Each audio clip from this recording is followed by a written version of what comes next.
Thank you, Chair, and thank you to the witnesses for being here today.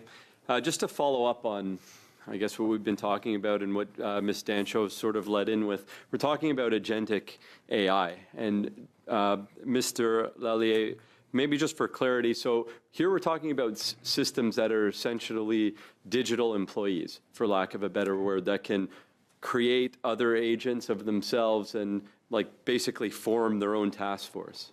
Is this correct? Absolutely, yeah. It's like, imagine if you give a person access to a computer, that would be like an AI agent. They can do everything on the computer that a human being could do, essentially. They still make mistakes, they're still brittle, they're still not reliable yet, but they can do a lot and they can work for many hours at a time and be fully functional. And I believe I've read somewhere, correct me if I'm wrong, that these AI agents can also spin off other agents that work for it as well, and then they can manage them like their regular employees. Well, and in fact, what they're finding with AI agents is that much like with human beings, if you have a team of human beings with different skill sets all working together, it's more effective than having one agent do all it alone. So yeah, AI agents can currently spin up multiple other AI agents. Even if you don't give them the instruction of doing so, they'll often just do it on its own because they realize it's a better solution. So yeah, we're talking more now about like swarms of AI agents than single AI agents.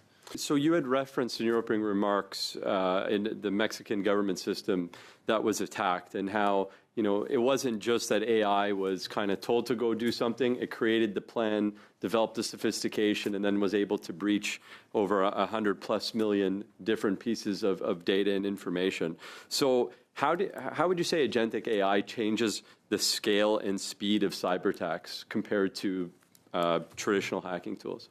Well, yes. So it gives it kind of democratizes the ability to run cyber operations.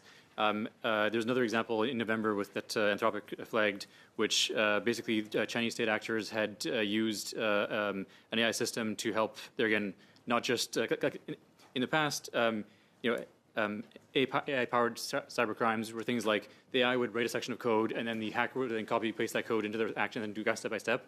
Now they're just saying, here AI, here's the goal, attack this target and figure it out. And the AI agent is able to build a plan, try multiple strategies, troubleshoot if it doesn't work, and keep going basically. So, and one of the things I also found kind of alarming that's sort of in the same space of what we're talking about now is the AI was able to change itself to avoid detection and deletion. How serious are these incidents today, and what does that tell us about the reliability of current safety mechanisms for artificial intelligence? Well, so yeah, there's an example with Palisade Research. They did an experiment with a robot dog where they gave it the task of patrolling an area. They had a button on the side of the wall to be able to turn it off. And they realized when they pushed the button, it didn't work often because the agent had, in running the robot, had realized that if somebody pushes that button, I won't be able to achieve my goal of patrolling the area. So it had rewritten its own code to not listen to the instruction.